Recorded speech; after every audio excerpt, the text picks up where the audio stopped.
ఈరోజు సమాజం కూడా విశాల మార్గాన్ని ఎంచుకుంది. ఇరుకు ద్వారానే ప్రవేశించాలి అన్న ఆలోచన మానుకున్నారు. ఎందుకంటే అది జీవమునకు పోవు మార్గం.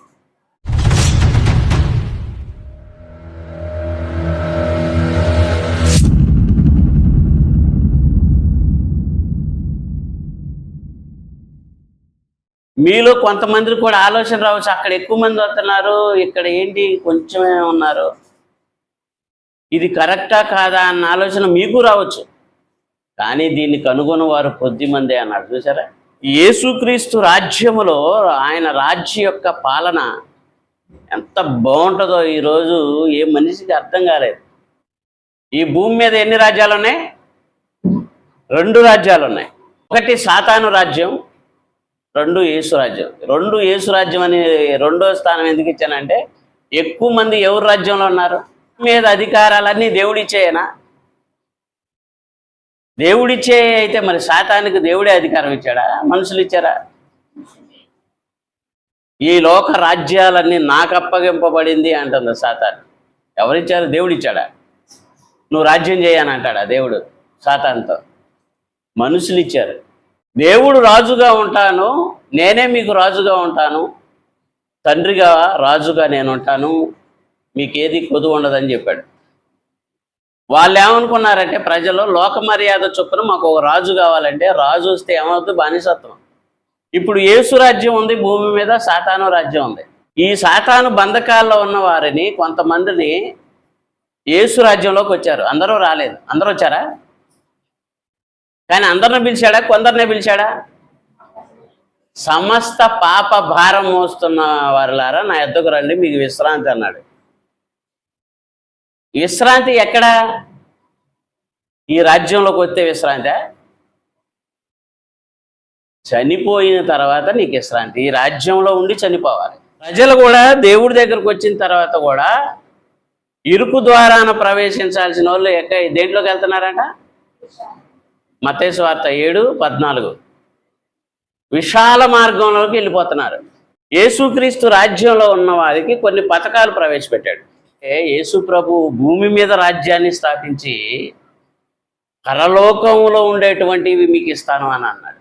5వ అధ్యాయం మత్తయి సువార్త 1వ వచనం. అయినా ఆ జన సమూహములను చూచి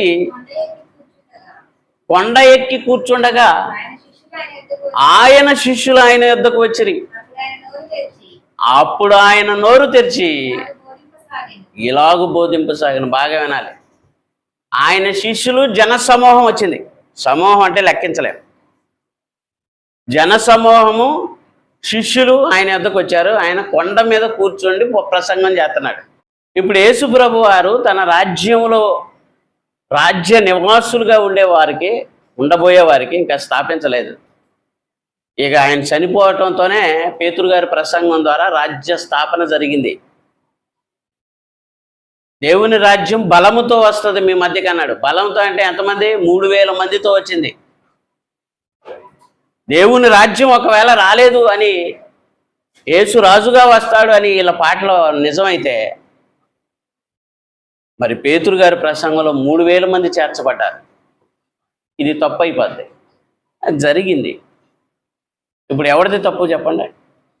యేసు రాజుగా వచ్చుచున్నాడు అనేవాడిది తప్పు.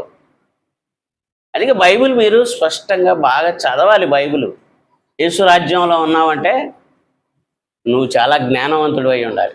ఇప్పుడు యేసు ప్రభు రాజ్యంలో మీరు ఉన్నారో లేదో చెక్ చేసుకోండి, చెప్తాను. ఆయన రాజ్యంలోకి రాకముందే క్లూ ఇచ్చాడు మనకి. ఇప్పుడు చూడండి, ఆయన నోరు తెరిచి ఇలాగా బోధింప సాగెను. చూడండి, ఆయన రాజ్యంలో ఉన్నవాడు ఆత్మ విషయములో దీనత్వం కలిగి ఉండాలి. భూమి మీద యేసు ప్రభు వచ్చేంత వరకు ఆత్మ విషయంలో నేను జాగ్రత్తగా ఉండాలి. ఆత్మ విషయంలో నాకు దీనత్వం లేకపోతే నా ఆత్మ నరకానికి వెళ్ళొద్దన్న ఆలోచన ఎవరికన్నా ఉందా? అసలు ఆత్మ గురించి ఆలోచించేవాడు ఉన్నాడా యేసు ప్రభు వచ్చి చెప్పేంత వరకు?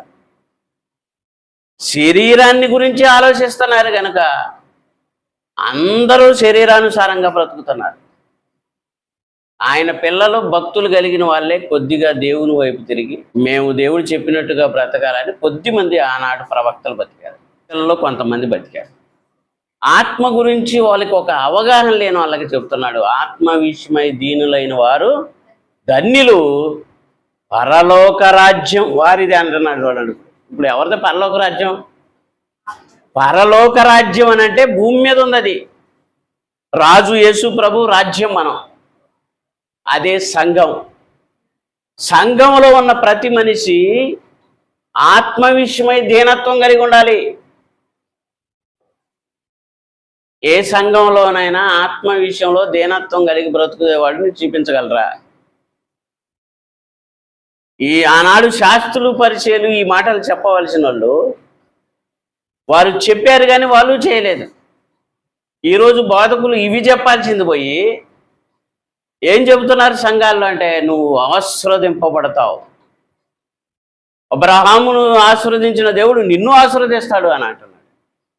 అంటే భూ సంబంధమైన ఆశీర్వాదాల గురించి చెబుతున్నారు తప్ప ఆత్మ విషయమైన ఆశీర్వాదాల గురించి చెప్పట్లేదు. అసలు ఆత్మలను గురించిన ఆలోచన మనిషిలో కలిగించలేకపోతుంది.